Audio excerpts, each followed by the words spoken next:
Hello बच्चों, पूजा Gupta YouTube channel पे आपका स्वागत है। तो बच्चों, आप कैसे हो? आशा करती हूँ कि आप स्वस्थ होंगे और मन लगा के पढ़ाई कर रहे होंगे। तो बच्चों, हम लोग जो जीव विज्ञान पढ़ रहे हैं उसमें आपका पार्ट 3 परिवहन चल रहा है। पिछले वीडियो में मैंने पौधों में जल एवं खाद्य पदार्थों का परिवहन बता दिया था और वाष्पोत्सर्जन भी बताए थे। आज हम लोग जंतुओं में परिवहन के बारे में पढ़ेंगे और जानेंगे कि जंतुओं में किस प्रकार खाद्य पदार्थों का परिवहन होता है।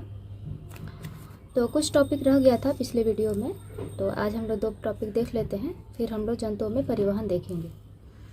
तो आइए देखते हैं वाष्प उत्सर्जन का महत्व क्या है। वाष्प उत्सर्जन का क्या महत्व है? यह पौधों में तापक्रम संतुलन बनाए रखने में सहायक होता है। बच्चों, मैंने आपको बताया था कि मनुष्य हो गए या जितने भी जीव जंतु हो गए, तो गर्मी के दिनों में क्या होता है, हमारे शरीर का जो टेम्परेचर होता है ना, बहुत ज़्यादा बढ़ जाता है, जिससे हमें बहुत गर्मी लगती है। तो जब हमारे शरीर का जो टेम्परेचर होता है बढ़ जाता है, तो हमारे शरीर में जो ग्लैंड्स हैं वो क्या करते हैं, इस ताप को कम करने के लिए पसीना निकालते हैं। तो हमारे शरीर से पसीना निकलता है गर्मी के दिनों में। तो आपने महसूस किया होगा कि जब शरीर से पसीना निकलता है तो हमें ठंडक की अनुभूति होती है। ठीक है, हमारे शरीर का जो टेम्परेचर होता है वो नॉर्मल हो जाता है। तो ये तो मनुष्य में हुआ कि हम लोग तो पसीना निकाल के अपने बॉडी को जो तापमान होता है उसको मेंटेन कर लेते हैं। लेकिन पेड़ पौधों में क्या होता है कि उसमें पसीना जैसा कुछ निकलता नहीं है, तो वो क्या करते हैं, वाष्प उत्सर्जन करते हैं। तो जितने भी पेड़ पौधों को अतिरिक्त जो जल होता है वो क्या करते हैं, अपने पत्तियों के रंध्रों द्वारा वाष्पोत्सर्जन के प्रक्रिया के द्वारा जल को बाहर निकाल देते हैं। तो इससे क्या होता है कि उनके जो शरीर का तापमान होता है वह संतुलन में बना रहता है। और इसके साथ साथ वाष्पोत्सर्जन के कारण ही पेड़ पौधों में क्या होता है कि इसके द्वारा ही खनिज लवण या फिर जल का परिवहन होता है। यदि कैसे होता है जल वाष्पोत्सर्जन के द्वारा जल का परिवहन, खाद्य पदार्थों का परिवहन। तो आइए हम इसको फिगर के द्वारा बताते हैं कि जैसे मैंने आपको बताया था कि जो जल का परिवहन करता है वो कौन करता है, जाइलम ऊतक। तो जो जाइलम ऊतक है ना, तो जड़ के द्वारा जब मिट्टी से जल को जाइलम ऊतक अवशोषित करता है तो एक साथ बहुत ज़्यादा मात्रा में जल को ये अवशोषित कर लेता है। लेकिन ये पूरे जल को यहाँ से लेकर इनके पत्तियों तक पहुँचाना रहता है, तो एक साथ उतने जल को ले जाना पॉसिबल नहीं है। तो क्या होता है कि जो जाइलम ऊतक होते हैं उसके आसपास की बहुत नज़दीक उनकी कोशिकाएं क्या होती हैं, आपस में सटी होती हैं। और ये जो कोशिका होती हैं ये क्या करती हैं, इस जल को परासरण दाब के द्वारा ऊपर की तरफ खींचती रहती है। और ये मान लीजिए कि ये क्या हो गया, ये पत्ती हो गई, ठीक है, और इसमें छोटे छोटे ये क्या हो गए, छिद्र हो गए। तो जल परासरण दाब के द्वारा क्या होता है, ऊपर चढ़ता रहता है और ये जाइलम क्या है, जाइलम ऊतक है, ऊपर चढ़ता रहता है। और उसके बाद क्या होता है कि जब ये रंध्र के पास पहुंचता है तो उसके अतिरिक्त जल क्या होता है, ये वाष्प बन के पत्तियों से बाहर निकल जाता है। तो अगर ये मान लीजिए कि अगर वाष्पन की क्रिया नहीं होगी तो ये बाकी जो जल परासरण दाब के द्वारा जो ऊपर चढ़ रहा है, तो क्या ये चढ़ पाएगा, पूरा जल तो नहीं जा पाएगा। आखिर ये जाएगा कहाँ, यहाँ पे कोई जगह ही नहीं रहेगा ताकि ये ऊपर जल चढ़ पाए।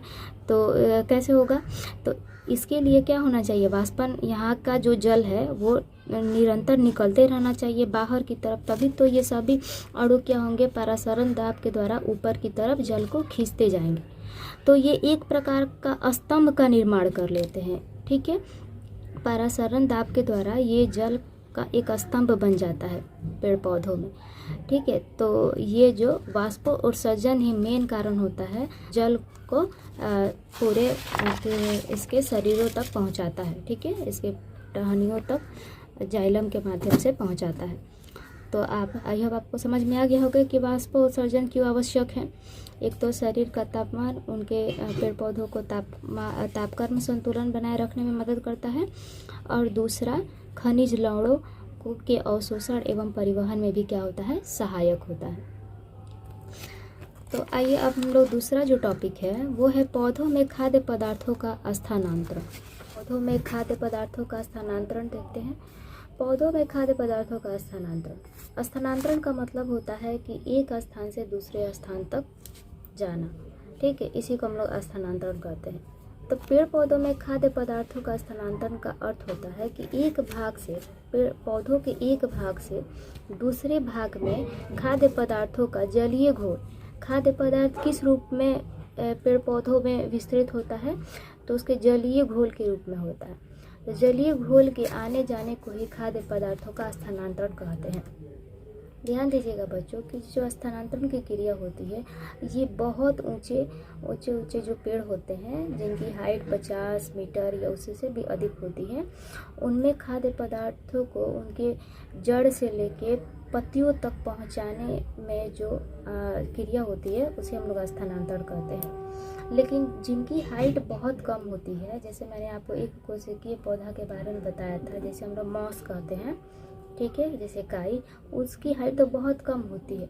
क्या उसमें किसी विशेष अंग की आवश्यकता है ताकि वो जल और खाद्य पदार्थों को पहुंचा सके? उनकी हाइट तो बहुत कम होती है, तो उसमें केवल विसरण के माध्यम से ही क्या होता है, उसमें जल और खाद्य पदार्थों का स्थानांतरण होता है। ठीक है, ऊंचे पेड़ पौधों में इसकी क्रिया होती है। ठीक है, और इसके लिए विशेष अंग होता है जो फ्लोएम क्या करता है, खाद्य पदार्थ जितने भी आवश्यक पोषक तत्व हैं उसका परिवहन करता है, और जाइलम उत्तक क्या करता है, जल एवं उसमें घुले खनिज लवणों का परिवहन करता है।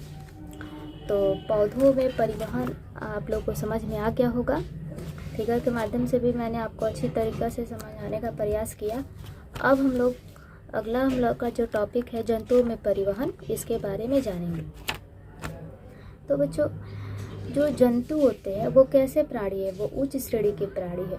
ठीक है, और इनमें जो परिवहन, जो एक प्रकार का परिवहन तंत्र होता है जो क्या करता है, जो ऑक्सीजन, कार्बन डाइऑक्साइड, पोषक तत्व, हार्मोन तथा जितने भी उत्सर्जित पदार्थ हैं उन्हें क्या करता है, शरीर के एक भाग से दूसरे भाग में ले जाने का कार्य करता है। ठीक है, तो वो कौन कौन सा तंत्र है कौन कौन सा तंत्र है, तो एक हो गया रक्त, दूसरा है हृदय और तीसरा है रक्त वाहिनियाँ। इन्हीं तीनों का कार्य क्या है कि हमारे शरीर के अंदर खाद्य पदार्थों का स्थानांतरण और अनुपयोगी जो भी पदार्थ हैं उसका भी स्थानांतरण ये करते हैं, एक जगह से दूसरे जगह तक पहुंचाने का कार्य करते हैं। तो एक एक करके हम सबके बारे में जानेंगे।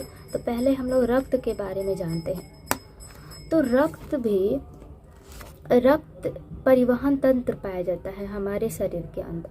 तंत्र का मतलब क्या होता है, किसी एक खास कार्य को यदि एक से अधिक अंग बोल दीजिए, यदि किसी एक खास कार्य को एक से अधिक अंग मिलकर कार्य करते हैं तो उन सभी अंगों के समूह को हम लोग तंत्र कहते हैं। तो रक्त परिवहन तंत्र में हम लोग जानेंगे कि रक्त के अंदर ये रक्त क्या है। तो रक्त क्या है, यह एक लाल रंग का, कैसा होता है ये, इसका कलर लाल होता है, आपने तो देखा ही होगा।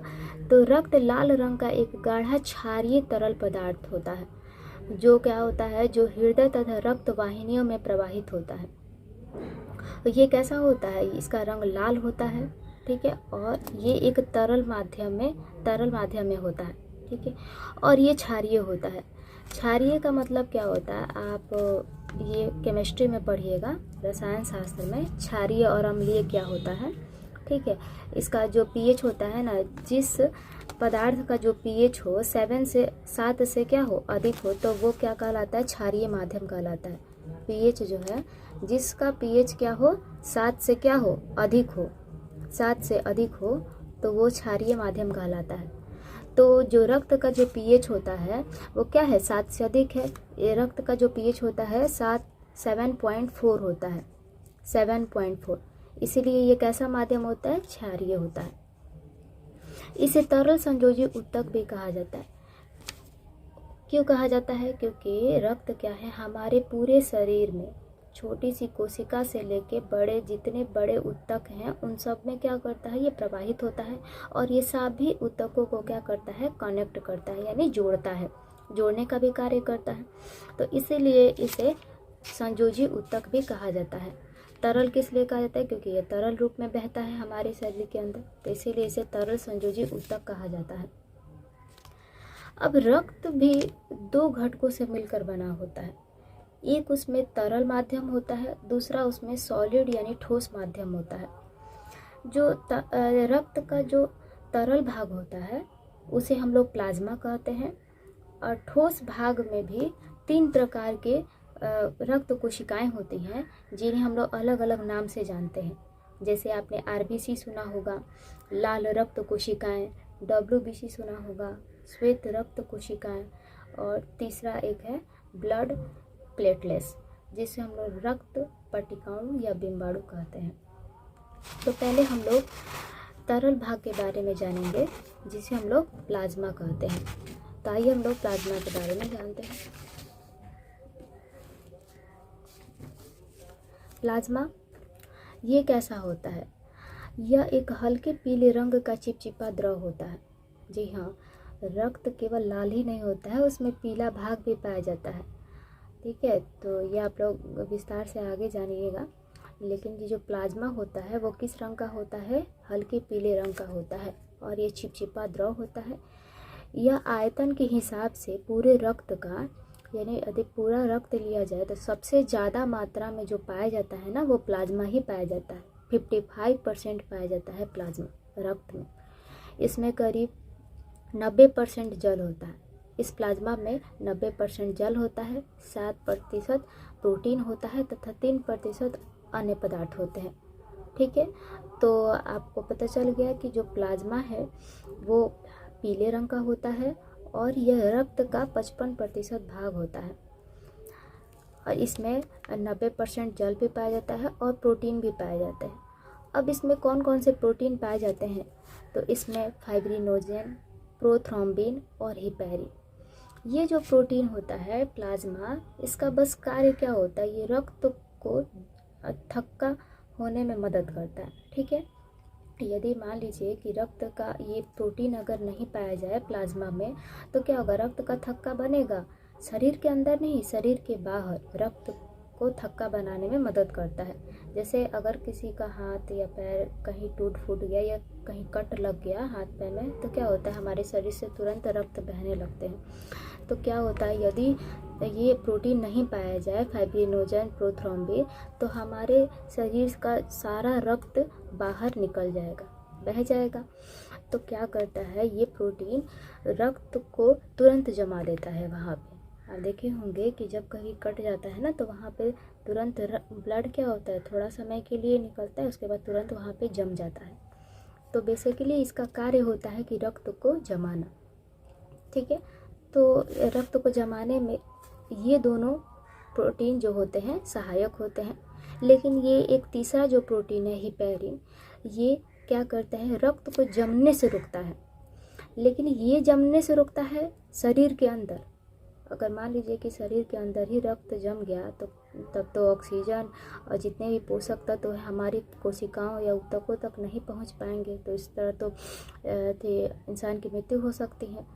तो शरीर के अंदर जमने से रोकने का कार्य हिपैरिन करता है, और शरीर से बाहर रक्त को जमाने का जो कार्य होता है वो क्या करता है, फाइब्रिनोजेन और प्रोथ्रोम्बिन प्रोटीन करते हैं। ठीक है, तो आप लोग समझ गए।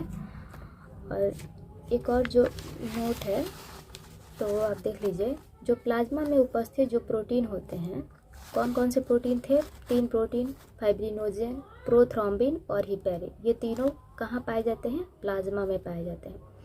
लेकिन यदि रक्त प्लाज्मा में यदि हम लोग केवल फाइब्रिनोजन को हटा दिया जाए तो ये बाकी जो शेष बचता है ना, जो प्लाज्मा शेष बच जाता है, उसे हम लोग सीरम के नाम से जानते हैं। तो वही लिखा हुआ है कि प्लाज्मा में उपस्थित प्रोटीन से यदि फाइब्रिनोजन को अलग कर दिया जाए तो प्लाज्मा के शेष भाग को क्या कहा जाता है? सीरम कहा जाता है। ठीक है, क्या कहलाता है? यह सीरम कहलाता है। तो आई होप आप लोग को अच्छा लगा होगा, टॉपिक सब समझ में आए होंगे। कल हम लोग रक्त के दूसरे घटक कौन सा, ठोस भाग के बारे में हम लोग कल पढ़ेंगे, जिसमें हम लोग RBC, red blood cells, WBC, white blood cells और ब्लड प्लेटलेट्स के बारे में जानेंगे। ठीक है, तो आज के लिए इतना ही। अच्छे से मन लगा के पढ़ाई कीजिएगा। Thank you so much. हमारे चैनल को लाइक और सब्सक्राइब कीजिएगा। Take care, bye.